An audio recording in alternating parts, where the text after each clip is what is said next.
Assalamualaikum warahmatullahi wabarakatuh. Waalaikumsalam warahmatullahi wabarakatuh.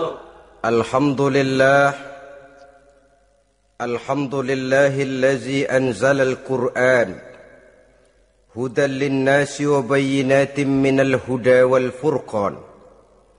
Wassalatu wassalamu ala asyrafil anam wa ala alihi wa ashabihil kiram, amma ba'du. Saudara-saudara kaum muslimin rahimakumullah. Setiap penganut agama di dunia ini mempunyai sesuatu kitab yang dianggapnya sebagai kitab suci. Orang Hindu punya kitab Weda. Orang Buddha punya kitab Tripitaka. Yahudi mempunyai Taurat. Nasrani mempunyai Injil. Penganut Konghucu punya kitab Tao Te Ching. Orang Majusi punya kitab Zen Avesta. Orang kebatinan punya kitab Serat Centani, Hidayat Jati, Darmo Gandul, atau Gatoloco. Sementara kita umat Islam oleh Allah diberikan Al-Quranul Karim. Mengapa kita yakini Quran ini sebagai kitab suci?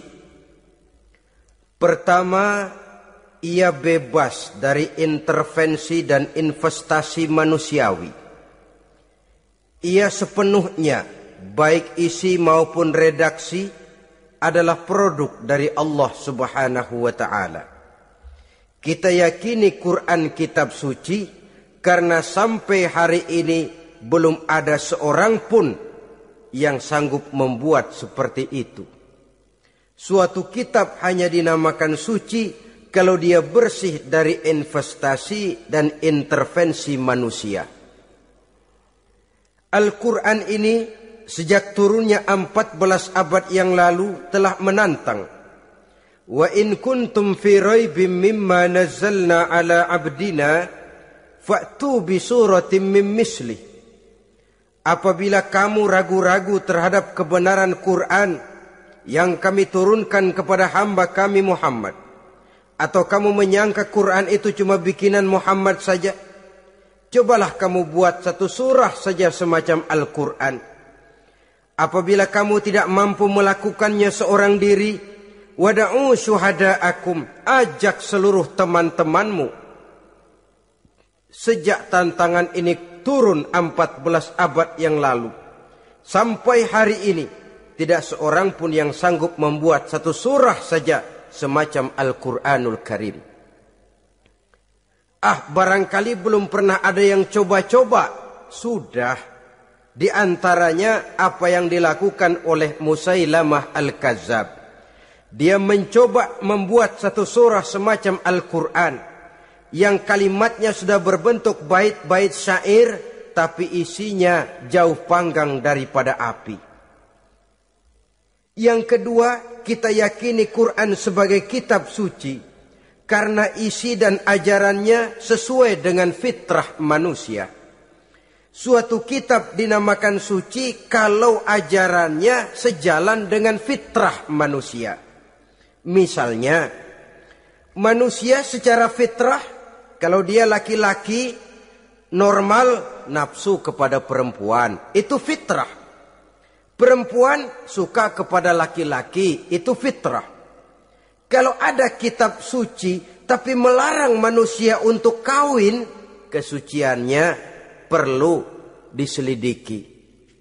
Quran kitab suci sejalan dengan fitrah manusia, maka ia menganjurkan manusia yang mampu untuk melangsungkan perkawinan. Contoh lain, secara fitrah manusia perlu makan. Kalau ada kitab suci yang melarang manusia puasa saja siang malam terus menerus, itu kan sama juga nyuruh orang mati. Quran sesuai dengan fitrah manusia, maka dalam Islam puasa wisol, puasa ngableng apa itu istilahnya, puasa nyambung, Dari pagi sampai sore, sampai malam, sampai pagi lagi puasa terus. Bukan saja tidak boleh, malah haram hukumnya. Kenapa? Itu bertentangan dengan fitrah manusia. Yang ketiga, kita yakini Quran sebagai kitab suci karena isinya tidak kontroversial. Isinya tidak saling bertentangan satu sama lain. Di ayat manapun Quran mengajarkan Allah itu Esa.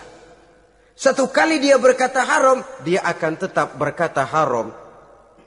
Isinya tidak kontroversial. Sebab kalau ada kitab suci, di satu pihak mengajarkan Tuhan Esa, di lain ayat mengajarkan Tuhan 3, di lain ayat lagi mengajarkan Tuhan 4, kitab kacau namanya. Bagaimana suatu kitab bernama suci kalau isinya kontroversial satu dengan lainnya? Dari 3 kriteria inilah kita yakini Quran sebagai kitab suci. Masalah yang akan kita bicarakan pada pertemuan kita kali ini, bagaimana sikap kita terhadap Al-Quranul Karim sebagai kitab suci. Berangkat dari sebuah hadis di mana Rasulullah Sallallahu Alaihi Wasallam pernah memberikan tawaran. Beliau bersabda, "Man ja'ala al-Qur'ana amamahu qadahu ilal jannah, wa man ja'ala al-Qur'ana khalfahu saqahu ilan nar." Siapa yang menjadikan Quran sebagai imam, maka Quran akan membimbing dia ke dalam surga. Tetapi siapa yang menjadikan Quran sebagai makmum, maka Quran akan mendorong dia ke dalam neraka. Pilihan terserah kita. Siapa yang menjadikan Quran sebagai imam, ditempatkannya Al-Quran di depan, dia ikuti petunjuk dan ajaran Al-Quran, maka Quran akan membimbing dia ke surga. Surga dunia, lebih-lebih lagi surga akhirat. Tetapi sebaliknya, siapa yang menempatkan Quran di belakangnya, dia belakangi Al-Quran, dia belakangi perintah dan ajaran-ajaran Al-Quran, dia perturutkan hawa nafsunya dalam kehidupan ini, maka Quran akan mendorong dia ke dalam neraka. Ya, neraka dunia, lebih-lebih lagi neraka akhirat. Pilihan terserah kita. Saya mau tanya, kira-kira Quran dalam hidup kita jadi imam apa jadi makmum? Imam apa makmum? Kalau Quran jadi imam, artinya kita umat Islam jadi makmum. Resiko dan logika tentu. Makmum harus ngikuti imam. Imam takbir, makmum takbir. Imam ruku, makmum ruku. Imam sujud, makmum sujud. Imam tahiyat, makmum tahiyat. Itu namanya Quran jadi imam, kita jadi makmum. Artinya dalam terjemahannya pada kehidupan, kalau merah kata Quran, merah kita kata. Hijau kata Quran, hijau kita bilang. Ke barat kata Quran, ke barat kita pergi. Ke timur kata Quran, ke timur kita berangkat. Halal kata Quran, halal kata kita. Haram kata Quran, haram kita bilang. Itu Quran imam, kita makmum. Nyatanya kadang-kadang kontras. Nyatanya kadang-kadang paradok. Merah kata Quran, hijau dong kata kita.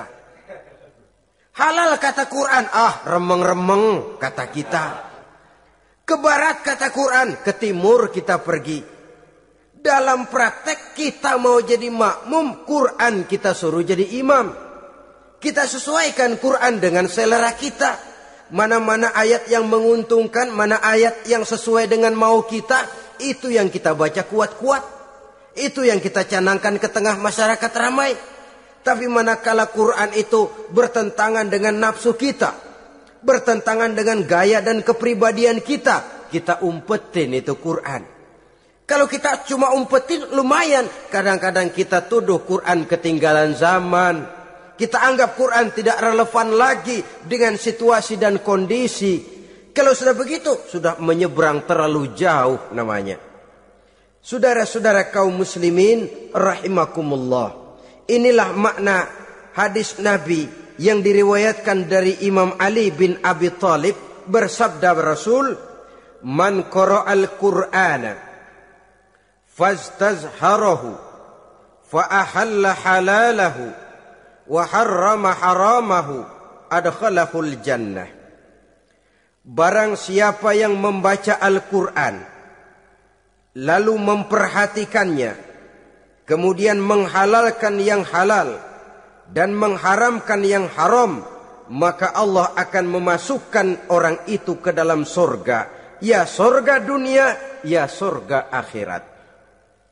Apabila kita renungi hadis ini, maka untuk berimam kepada Al-Quran ada 3 jalan utama yang harus kita laksanakan. Pertama, dari kalimat man qara'al Qur'an, barang siapa yang membaca Al-Quran. Ini artinya siapa yang ingin menjadikan Quran sebagai imam di dalam kehidupan, jalan pertama yang harus ditempuhnya menanamkan kegemaran membaca Al-Quranul Karim. Al-Quran gharibun fima baina qaumin la yaqra'una.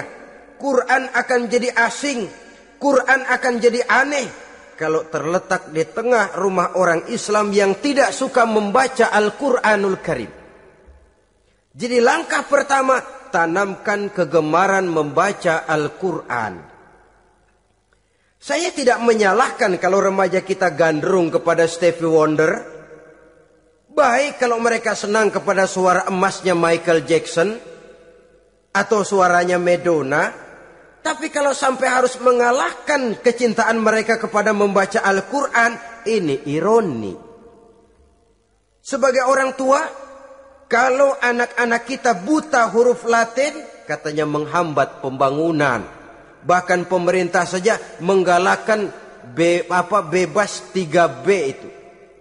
Buta aksara diantaranya, supaya rakyat bisa membaca huruf Latin. Kalau anak-anak kita buta huruf Latin, katanya menghambat pembangunan. Bagaimana kalau anak-anak kita buta huruf Quran?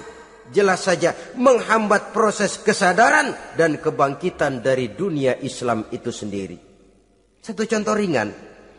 Dulu sebelum pembangunan merata, listrik belum lagi masuk desa, kampung gelap, rumah pakai lampu minyak. Kalau kita masuk kampung, terasa banyak orang Islam. Kenapa? Di rumah sebelah sana kita dengar anak muda sedang latihan baca rawi. Sebelah sini ibu-ibu sedang selawatan. Di rumah sana remaja sedang baca Quran. Pembangunan maju, listrik masuk desa. Alhamdulillah. Tapi apa yang kemudian terjadi? Proses pergeseran nilai. Setelah listrik masuk desa, radio main kenceng-kencengan. Televisi main gede-gedean. Baca Quran sudah barang aneh, langka. Tengoklah sekarang kalau kita masuk kampung, ada yang remaja sedang baca Quran. Rasanya kok aneh, nggak umum. Sesuatu yang baik malah menjadi nilai-nilai keanehan. Saudara-saudara kaum muslimin rahimakumullah, tanamkan kegemaran membaca. Dalam satu hadis Nabi pesan, nawiru buyutakum bitilawatil Quran. Sinari rumah tanggamu dengan bacaan Quran. Sebab listrik ini cuma bisa menerangi gelap, tapi tidak akan sanggup menerangi hati manusia.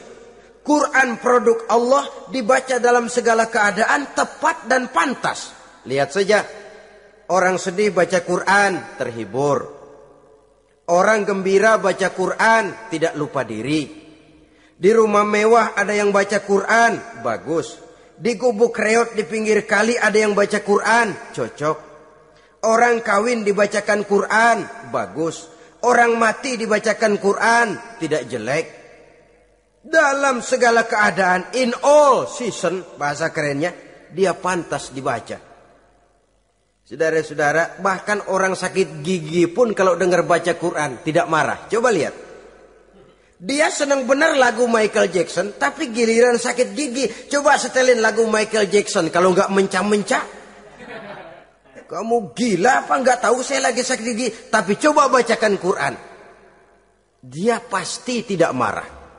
Begitu besar daya pengaruhnya. Bahkan Abu Jahal sama Abu Lahab pernah rapat. Kata Abu Jahal sama Abu Lahab, Mas Lahab, gini loh mas. Kenapa? Ini saya pikir-pikir salah satu yang menyebabkan kenapa saudara kita banyak ikut ajaran Muhammad. Mereka kalau sudah dengar bacaan Quran terpesona. Jadi kita blokir saja.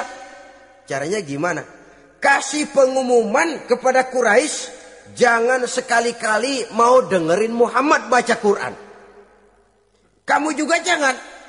Dan kamu, saya pun begitu. Mari kita janji, tidak mau dengar bacaan Quran. Salaman, pulang ke rumah masing-masing. Dapat 1 hari tahan, 2 hari bertahan, 3 hari, seminggu ke atas. Abu Jahal mulai ada semacam rindu, kangen, pengen dengar ayat Quran. Karena secara pribadi dia mengakui keindahan gaya bahasanya jauh lebih tinggi dari kemampuan penyair Quraisy. Isi ajarannya sangat dalam dan menyentuh segi-segi kehidupan manusia.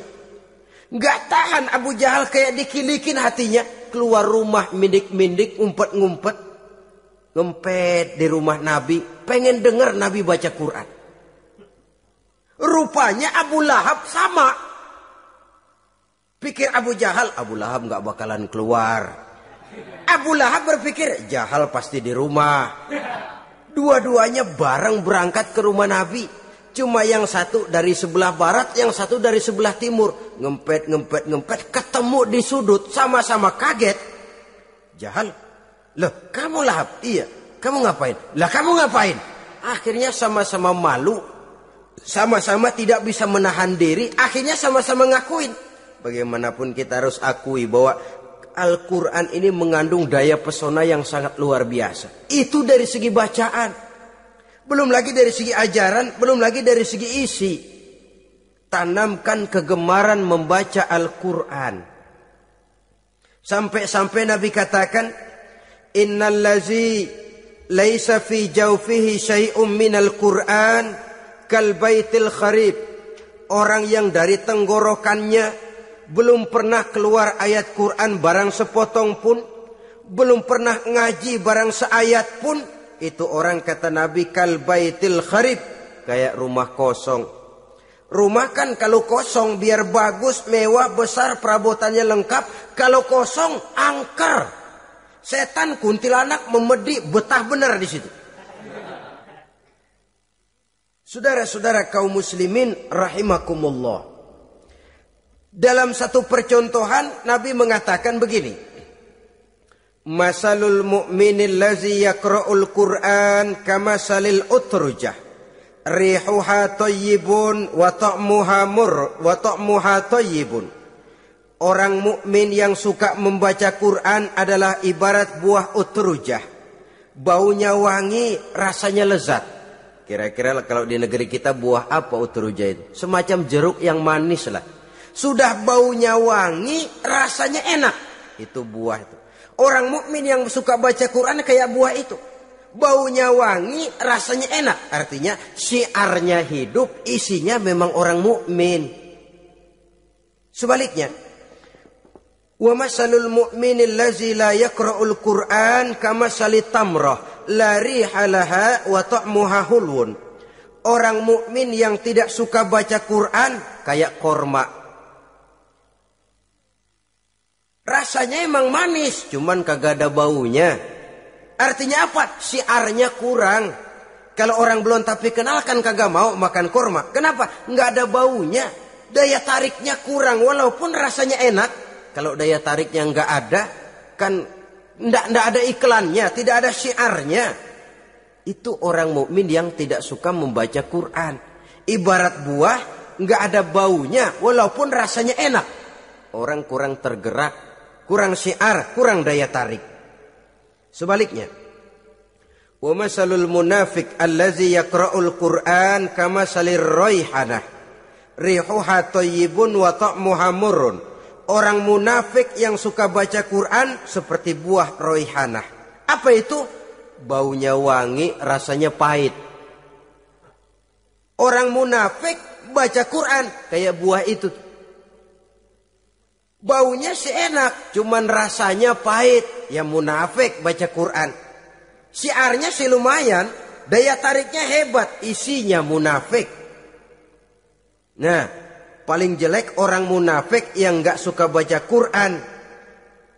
Wa masalul munafiqil lazi la yaqra'ul Qur'an kamasalil hanzalah laisa laha rihun wa ta'muha murrun. Orang munafik yang tidak suka baca Quran seperti buah hanzalah, sudah enggak ada baunya, rasanya pahit lagi. Kalau buah pacek kali. Udah baunya kagak ada, kalau dimakan bikin orang celeng. Saudara-saudara kaum muslimin rahimakumullah, tanamkan kegemaran membaca Al-Quran. Karena membaca Al-Quran merupakan ibadah yang besar. Bahkan kata Nabi, afdalu ibadati abdi qiraatul Quran. Nilai ibadah yang paling baik dari hambaku adalah ibadah membaca Al-Quran.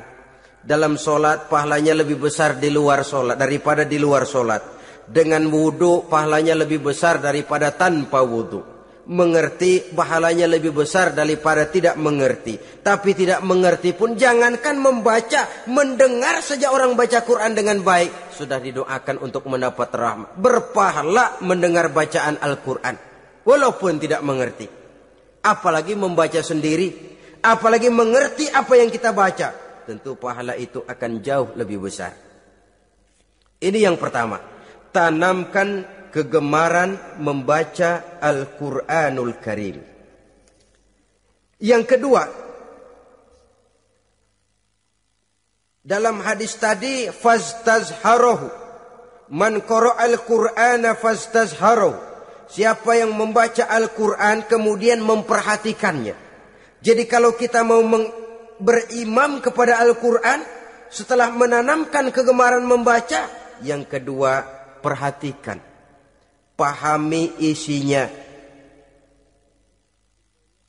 Jangan seperti monyet pakai mahkota, ketawa girang, cengengesan, tapi dia tidak tahu arti kebesaran mahkota yang disandangnya itu. Bangga dengan Al-Quran tapi apa kandungannya kita tidak mengerti. Untuk memahami Al-Quran ini caranya bagaimana? Tentu mudah saja. Seperti contoh, kalau kita ingin mengerti caranya bikin tahu, jangan bertanya kepada montir mobil. Montir mobil ahli betul urusan mesin, tapi kalau urusan tahu, tanya dong tukang tahu. Untuk mengerti rahasia dan seluk-beluk Al-Quran, kita harus bertanya kepada orang yang memahami seluk-beluk Al-Quran. Para ulama, para kiai, para ustadz, yang kita tahu kualitas keilmuannya, kita yakini loyalitas dan integritasnya kepada Islam ini. Kenapa? Ayat-ayat Quran itu elastis. Dia dibawa kemana saja mau. Ditafsirkan menurut kemauan orang bisa. Paling celaka kalau yang belajar tidak punya dasar, yang mengajar punya maksud lain. Sesat dan menyesatkan. Yang ngajar punya nafsu ambisi. Yang belajar tikus budeg. Yang memang tidak punya dasar apa-apa. Sekali belajar langsung tafsir. Cara wudhu yang baik saja belum ngerti. Cara ruku dan sujud yang baik saja belum bisa. Yang membatalkan sholat apa ndak bisa, ndak ngerti. Sekali langsung. Ndak, supaya kita langsung saja belajar langsung Al-Quranul Karim. Tidak jelek. Cuma akan lebih baik kalau sebelumnya ada unsur penunjang dari nilai-nilai keilmuan dalam Islam ini. Disinilah perlunya menghidupkan majelis-majelis taklim. Sebab kalau Al-Quran hanya dipahami dan dikutak-kutik menurut maunya rasio saja, kekuatan rasio terbatas. Saya akan khawatir nantinya akan timbul pendapat-pendapat di mana Al-Quran disesuaikan dengan otak. Bukan otak ngikuti Quran, tapi Quran disuruh ngikuti otak. Contoh yang dekat saja, kalau saudara ngukur kayu pakai meteran, itu kira-kira meteran ikut kayu apa kayu ikut meteran? Ayo, kira-kira kayu ikut meteran apa meteran ikut kayu? Meteran ikut kayu. Bagus. Kalau meteran ikut kayu, artinya nggak ada meteran benar di dunia ini. Kayunya kependekan, meterannya dipotong. Kan begitu loh. Meteran ikut kayu namanya. Bukan meteran ikut kayu, tapi kayu yang harus ikut meteran. Otak harus ikut wahyu. Jangan wahyu disuruh ikut otak. Manusia ikut Quran, jangan Quran disuruh ikut manusia. Dan kaum orientalis, ya, orang barat di luar Islam yang mendalami, mempelajari Islam dengan tujuan mencari kelemahan Islam untuk menghantam umat Islam. Itu sengaja mencari ayat-ayat yang mereka kumpulkan untuk menghantam umat Islam. Supaya mereka meragukan Qur'annya untuk kemudian pada suatu saat meninggalkan Qur'an sama sekali. Timbullah pendapat ada ayat Qur'an yang sudah tidak sesuai lagi katanya dengan situasi dan kondisi. Seolah-olah otak manusia sudah jauh lebih pintar daripada Al-Qur'anul Karim. Saudara-saudara kaum muslimin rahimakumullah. Inilah yang kita berlindung dari Allah. Sebab secara demikian dengan kata lain kita secara tidak sadar sudah mengurangi kemahamutlakan dan kesempurnaan dari Allah Subhanahu wa taala. Untuk memahami Al-Qur'an maka kita harus bertanya kepada ahlinya, mengaji, menghidupkan majelis-majelis taklim. Jangan sampai Al-Quran menjadi awam di tengah masyarakat Islam sendiri. Ini jalan yang kedua, memahami isinya. Sehingga dengan demikian, manakala Al-Quran dibacakan orang, pemikiran kita tidak lagi terpusat kepada kemerduan suara orang yang membaca, tapi tertuju kepada isi yang dikandungnya. Sehingga dalam kondisi semacam itu, boleh jadi tiap kali dibacakan Al-Quran, nilai iman makin tambah. Kita dengar orang baca, Alam taro kaifa fa'ala rabbuka bi ashabil fil. Terbayang oleh kita bagaimana Raja Abrahat dengan pasukannya mau menghancurkan Ka'bah. Bagi Allah cukup menurunkan burung ababil, hancur lebur Abrahat, raja besar dengan seluruh pasukan gajahnya. Berantakan dibuatnya cuma dengan burung ababil. Allah maha besar, Allah maha kuasa. Tambah iman. Kalau tidak, ya seperti yang banyak terjadi. Quran menceritakan azab, kita malah kesenangan. Walakum azabun alim. Kamu akan mendapat azab yang pedih. Kita teriak di pojokan, toyib, toyib. Allah, alhamdulillah. Digambarkan azab malah baik-baik. Bahwa kita suka, kita gemar kepada bacaan Quran dengan suara yang merdu, alhamdulillah. Akan lebih baik lagi kalau kita mengerti apa yang dibacanya. Sebab perintah membaca tersirat makna perintah untuk memahami. Perintah memahami tersirat makna untuk mengamalkan. Dengan kata lain, kita hanya bisa mengamalkan Quran dengan baik kalau kita mengerti isinya. Kita hanya bisa mengerti isinya kalau kita rajin membacanya. Baik membaca yang tersirat, baik membaca yang tersurat dengan petunjuk para alim ulama, para kiai, dan orang-orang yang ahli di bidang itu. Saudara-saudara kaum muslimin rahimakumullah. Inilah jalan kedua. Upayakan memahami isinya. Hidupkan kajian-kajian agama. Hidupkan majelis-majelis taklim. Jangan sampai Al-Quran asing di hati kita sendiri. Jangan sampai kita awam terhadap makna kandungan dan ajaran Al-Quran. Sementara kita yakini bahwa dialah yang akan bisa membimbing kita menuju kebahagiaan sejak dari dunia sampai ke akhirat nanti. Jalan ketiga untuk berimam kepada Al-Quran, setelah menanamkan kegemaran membaca, lalu berupaya memahami isinya, yang ketiga adalah mengamalkannya dalam kehidupan sesuai dengan kemampuan yang kita miliki. Quran tidak akan membawa berkah Kalau ajaran yang terkandung di dalamnya kita baca, tapi kemudian kita injak-injak dalam praktek kehidupan. Quran mengatakan riba haram, tapi praktek kita dalam hidup malah senang betul kepada riba. Quran mengajarkan jagalah kesatuan persatuan dan ukhuwah Islamiyah. Praktek yang kita lakukan malah centang perenang, malah saling bertolak belakang, malah kadang menjegal kawan seiring, menggunting dalam lipatan, ramai kita dengan kita. Lalu kelemahan pun menjadi kenyataan di mana-mana. Quran sekali lagi tidak akan membawa berkah kalau yang kita baca kita injak-injak. Tentang pengamalan Al-Quran ini, Allah Subhanahu wa ta'ala mengklasifikasi manusia dalam firman-Nya. ثم أورثنا الكتاب الذين اصطفينا من عبادنا. Kemudian kami wariskan Al-Quran ini kepada hamba-hamba kami yang kami pilih. Ya Allah, coba saja kita lihat ayat ini. Quran kitab pilihan, diberikan kepada umat pilihan, yaitu kita-kita ini. Lalu bagaimana umat pilihan ini setelah menerima Al-Quran? Terbagi dalam 3 kelompok besar.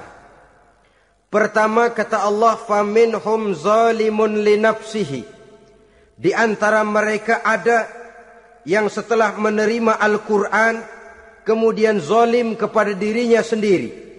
Artinya hanya mulutnya saja yang menerima Al-Quran, tapi perbuatannya menginjak-injak Al-Quran. Orang semacam ini tidak zalim kepada Allah, tidak zalim kepada Rasulullah, tetapi orang semacam ini zalim kepada dirinya sendiri. Dia terima Quran dengan mulutnya, tapi dia injak-injak Quran dengan perbuatannya. Na'udzubillah summa na'udzubillah. Kelompok yang kedua, faminhum muqtasid. Di antara mereka ada yang setelah menerima Al-Quran lalu muqtasid. Muqtasid ini 50-50. Ngambil jalan tengah. Ajaran Quran dipakai, ajaran setan dikerjain. Artinya juga perintah Quran oke, larangan Quran heeh. Saudara-saudara, malaikat bingung bagaimana montennya nih anak ini. Perintah Quran dikerjain, larangan Quran juga dikerjain. Ini muqtasid. Nah, yang ideal adalah golongan yang ketiga kata Allah, wa minhum sabiqun bil khairati biiznillah. Di antara mereka ada lagi yang setelah menerima Al-Quran lalu berlomba-lomba melaksanakannya, berlomba-lomba mengamalkan kebaikan, dan itu hanya bisa terjadi biiznillah, dengan izin dari Allah. Hidayah, saudara-saudara. Berapa banyak orang yang mengerti Quran tapi hidupnya jauh dari cahaya Quran. Berapa banyak orang yang ahli Quran tapi cahaya Quran tidak menerangi kehidupannya. Berapa banyak orang yang ahli hukum tapi bikin bingung masyarakat dengan fatwanya. Saudara-saudara kaum muslimin, kenapa bisa terjadi? Itu tidak ada hidayah, tidak biiznillah, tidak ada izin dari Allah. Maka bisa membaca Quran, alhamdulillah. Bisa memahaminya, kita bersyukur kehadirat Allah. Lebih penting dari itu, kita mohon hidayah agar bisa mengamalkannya sesuai dengan kemampuan kita. Saudara-saudara kaum muslimin rahimakumullah. Mana yang lebih banyak di zaman kita sekarang ini? Kita bisa analisa. Ada yang menerima Quran hanya dengan mulutnya saja. Kalau ditanya, Tuhanmu siapa? Allah. Kiblatmu mana? Ka'bah. Saudaramu siapa? Umat Islam. Kitab sucimu apa? Quran. Kamu bisa baca? Enggak. Ya, kalau cuma tidak bisa baca, barangkali kadang-kadang Quran saja pun tidak punya. Ini yang ironi, ini yang menyedihkan. Saudara-saudara kaum muslimin rahimakumullah. Tanpa melaksanakan konsepsi Al-Quran di dalam kehidupan, maka kesenangan kita membacanya, pengertian kita tentang Al-Quran barangkali tidak akan bisa berbuat terlalu banyak di dalam kehidupan. Maka sekarang ini sudah ada terjemahan Quran dalam bahasa Indonesia, dalam bahasa daerah, dalam bahasa Inggris, Belanda, bahkan Jerman, yang masih harus terus dan selalu ditingkatkan terjemahan Quran di dalam kehidupan. Dengan kata lain, kita umat Islam menunggal dengan Quran kita. Jangan cuma jadi kebanggaan Islam tinggi, tidak ada yang lebih tinggi dari Islam. Quran kitab suci, tidak ada yang bisa menandinginya. Qurannya, tapi umatnya. Kadang-kadang kita ini jauh panggang daripada api. Kita bersyukur musabaqah tilawatil Quran dihidupkan dengan biaya bermiliar rupiah. Sejak dari tingkat kelurahan, kecamatan, wali kota, provinsi, sampai kepada tingkat nasional. Untuk menanamkan kegemaran membaca Quran. Setelah itu hendaknya diadakan peningkatan dengan upaya memahaminya. Sehingga pada suatu saat boleh kita adakan musabaqah pengamalan Quran.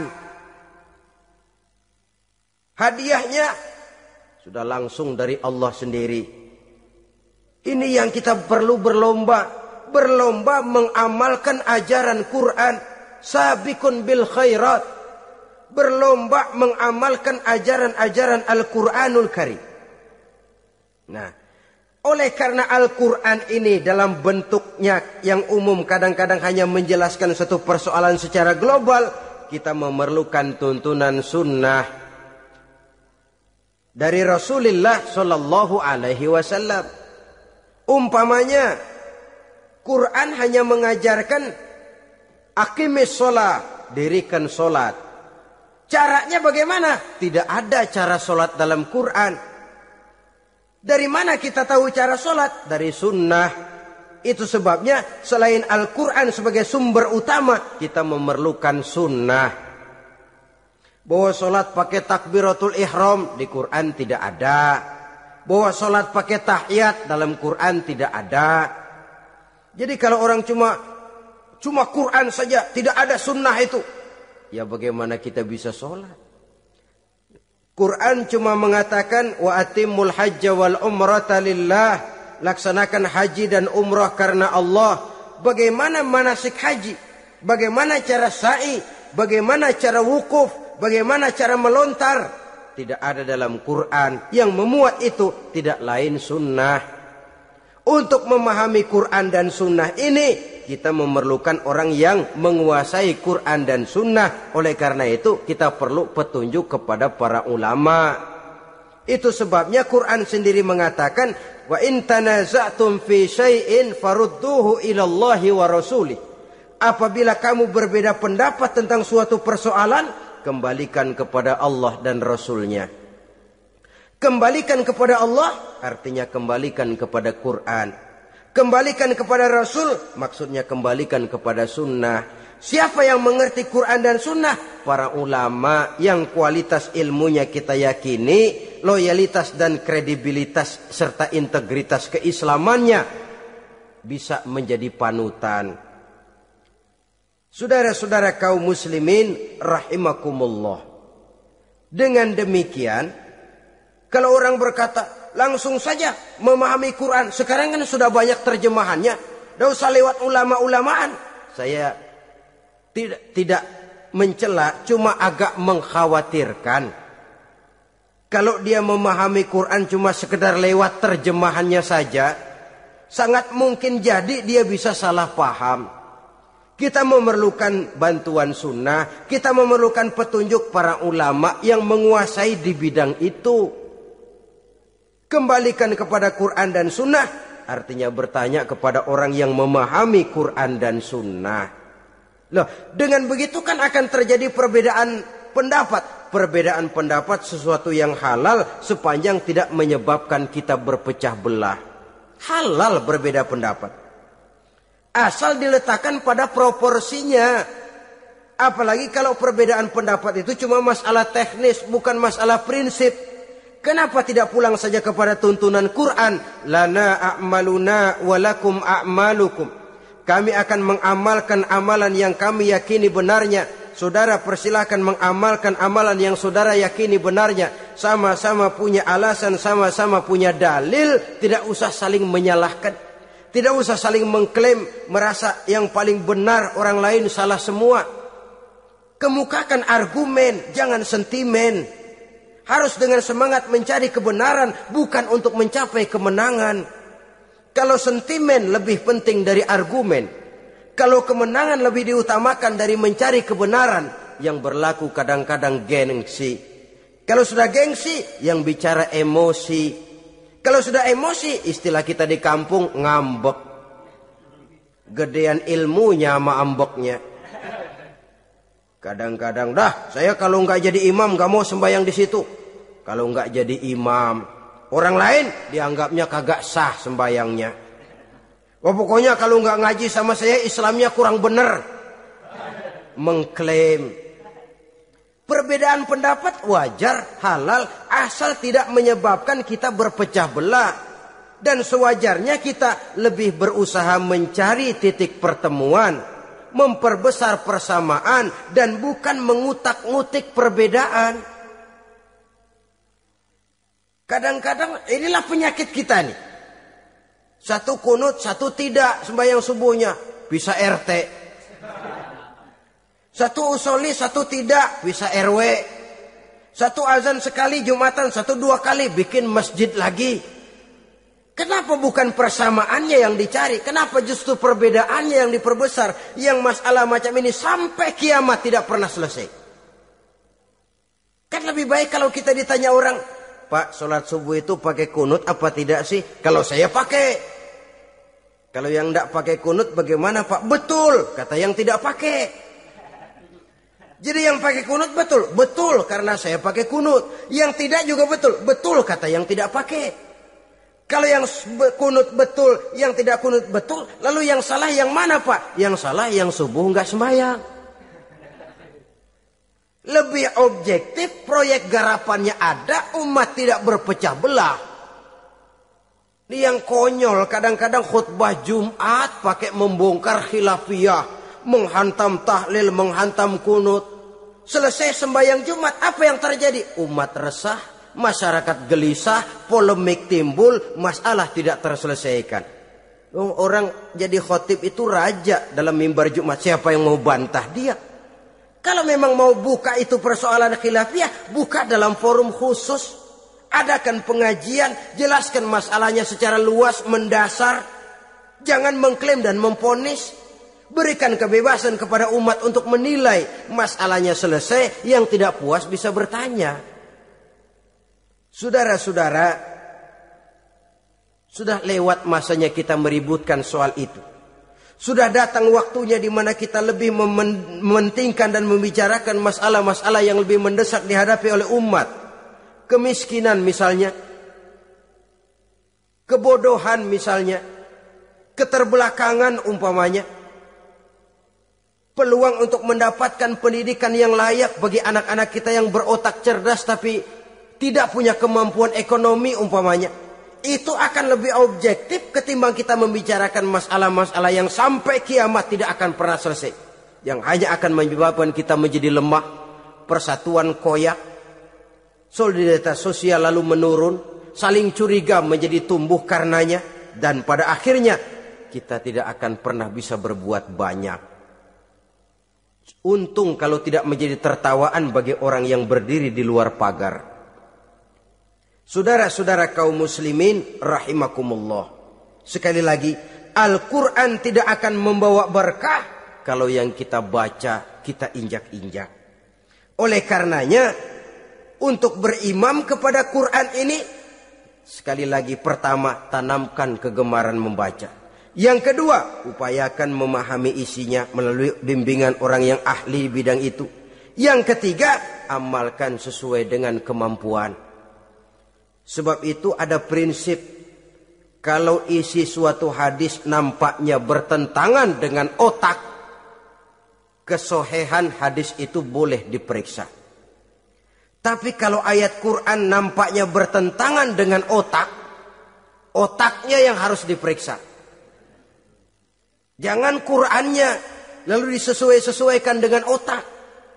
Sebab kalau kita sudah berani berteori, ada ayat Quran yang tidak sesuai dengan keadaan. Ayat yang mana? Yang ini. Tahun depan tambah lagi. Tahun depan tambah lagi. Makin lama makin habis Al-Quran itu. Yang perlu diperbarui cara kita memahami Quran. Bukan dengan mengemukakan teori ayat Quran kehilangan relevansi. Cara kita memahami barangkali yang kurang relevan. Dalam situasi, dalam konteksnya dengan situasi dan kondisi. Jangan lupa, Al-Quran ini kan untuk semua umur. Dia bisa dipahami secara filosofis, dia bisa dipahami dengan kacamata orang awam. Tingkat kemampuan berpikir orang tidak semuanya sama. Kalau semua orang kita mau ajak berfilsafat, merenung dalam-dalam, menerawang tinggi-tinggi, ialah buat mereka yang terjangkau oleh perguruan tinggi. Tapi buat saudara-saudara kita, pedagang-pedagang kecil, petani di desa-desa terpencil, remaja-remaja yang jauh dari sentuhan teknologi canggih, sanggupkah mereka berpikir filosofis? Sementara mereka merupakan bagian terbesar dari kondisi umat ini. Saudara-saudara kaum muslimin, oleh karenanya ditentang membaca, memahami dan mengamalkan, Rasulullah Shallallahu Alaihi Wasallam pernah memberikan sugesti. Beliau bersabda, "In aradtum aisha su'ada, apabila kamu menginginkan kehidupan yang bahagia, hidup seperti hidupnya orang-orang yang bahagia." Dan tentu ini keinginan kita semua. Wa mautas syuhada, dan menginginkan mati sebagai matinya para syuhada, para pahlawan pembela agama, orang yang mati syahid. Wah, ini sudah tidak duanya ini. Hidup mulia, mati syahid. Dapat dua-duanya. Wan najata yaumal hasyri, dan ingin mendapat keselamatan pada hari hasyar, hari pengumpulan manusia di padang mahsyar. Wazilla yaumal harri, dan mendapat perlindungan dari Allah pada hari yang sangat panas. Wal huda minad dhalalah, dan mendapat petunjuk dari kesesatan. Nah, ini keinginan semua orang. Kan yang kita cari apa sih? Hidup bahagia.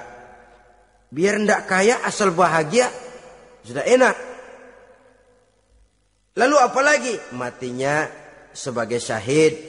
Kemudian di hari pengumpulan nanti mendapat keselamatan.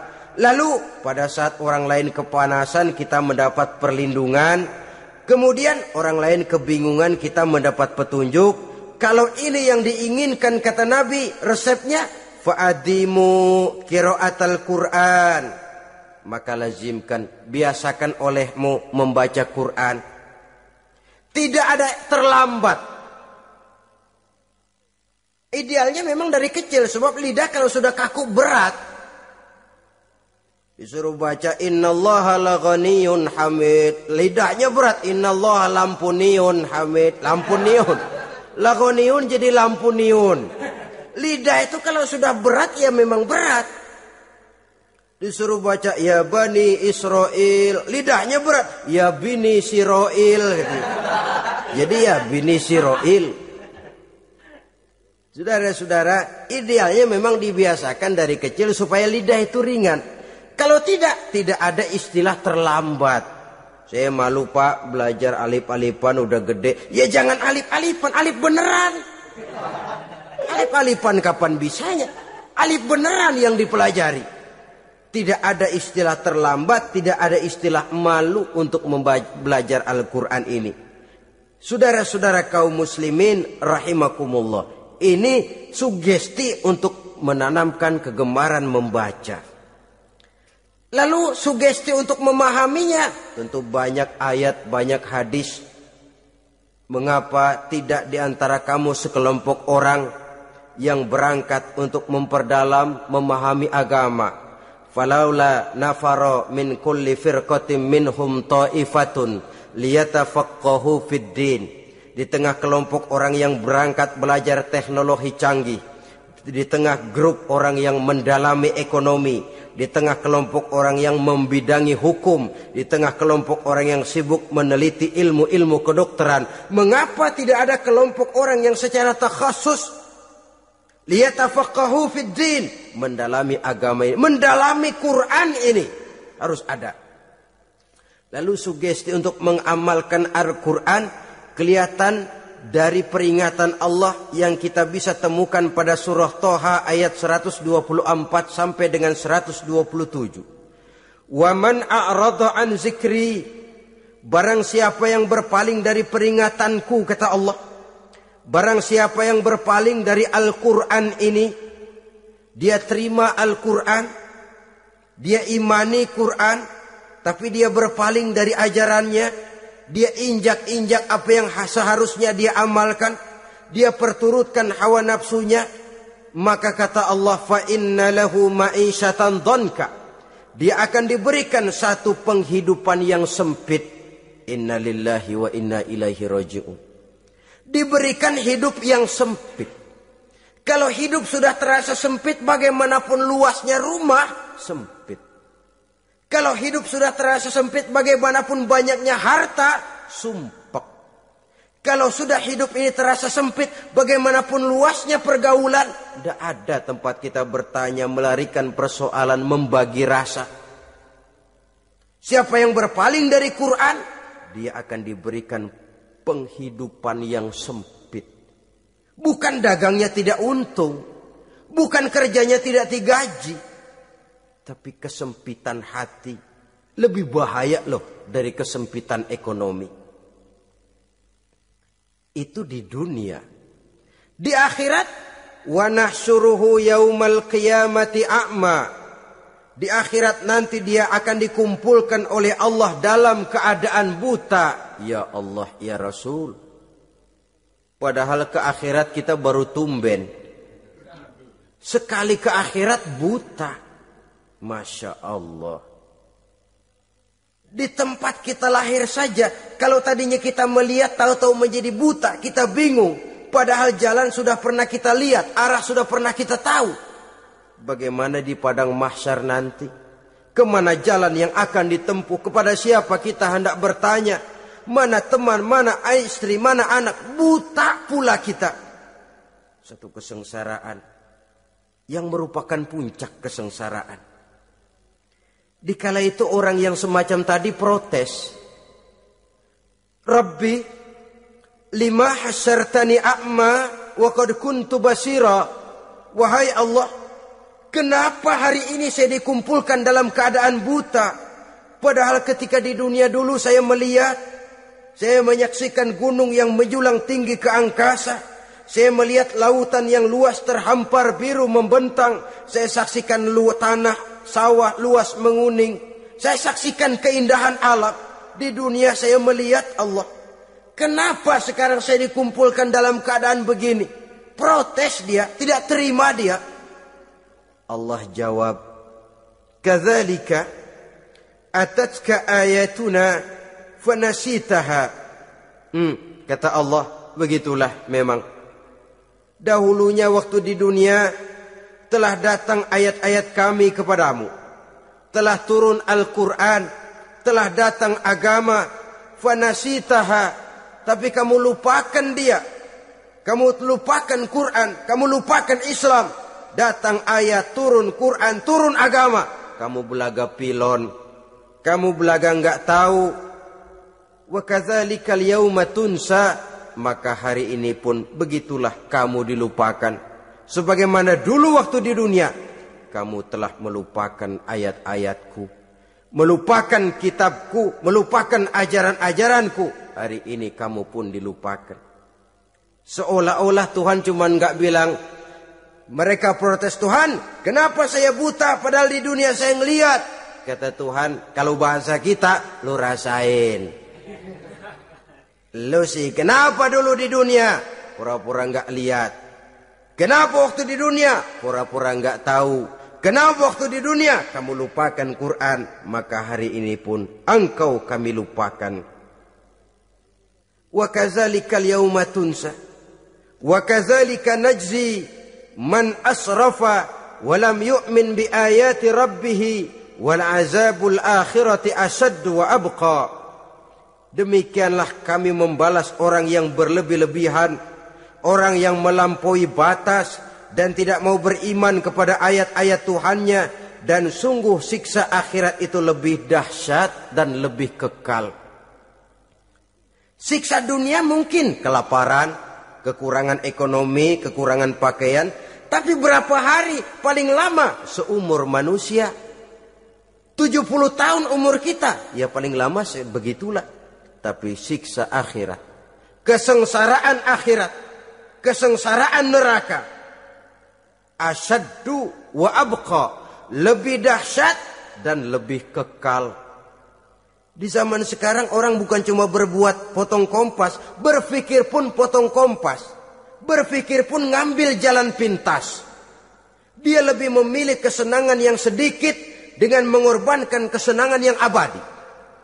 Dia mengejar surga yang sebentar dengan menghancurkan surga yang kekal.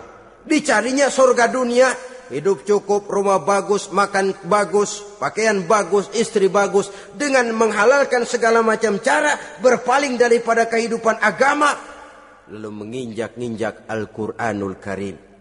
Kita berlindung kepada Allah, jangan sampai dimasukkan dalam kelompok yang di akhirat nanti bangkitkan dalam keadaan buta. Na'udzubillah summa na'udzubillah. Di sini kita terkesan dengan apa yang dikatakan Sayyid Muhammad Abduh, al-Islam mahjubun bil muslimin. Kebesaran Islam kadang-kadang tertutup oleh tingkah laku umat Islam sendiri. Keluhuran dan kesempurnaan Al-Quran tertutup oleh kebodohan umat Islam. Sedangkan untuk mengungkapkan rahasia Al-Quran ini diperlukan keahlian yang kompleks. Saudara yang di fakultas teknik belajar teknologi, ungkap buka rahasia Quran di bidang teknologi. Saudara yang di bidang kedokteran, ungkap buka rahasia Al-Quran di bidang kedokteran. Saudara yang ahli geologi, pelajari struktur kulit bumi dengan mengungkap rahasia Al-Quran. Sehingga pengkajian kita tentang teknologi, pengkajian kita tentang angkasa luar, pengkajian kita tentang anatomi manusia akan berakhir kepada subhanaka ma khalaqta hadza batila. Ya Allah, tidak satu pun yang Engkau ciptakan ini sia-sia. Perut bumi mengandung minyak, timah, kekayaan yang berharga untuk manusia. Mempelajari angkasa luar bisa memahami musim dan menyelamatkan manusia. Mempelajari rimba belantara, teknologi canggih, akhirnya akan memperkuat nilai-nilai iman. Menerjemahkan ajaran Quran lewat disiplin ilmu yang kita kuasai masing-masing, untuk kemudian bekerja sama bahu-membahu dalam rangka mengimani Al-Quran, mengamalkan Al-Quran, dan mengawal keluhuran Al-Quranul Karim yang atas dasar tuntunannya kita hidup, untuknya kita berjuang, dan dalam bimbingannya kita ingin kembali menghadap Allah Subhanahu wa ta'ala. Inilah pertemuan yang singkat ini. Mudah-mudahan kita diberikan kekuatan oleh Allah untuk berimam kepada Al-Quran, menjadikannya sebagai pedoman utama di dalam kehidupan kita. Terima kasih atas segala perhatian. Mohon maaf atas segala kekurangan.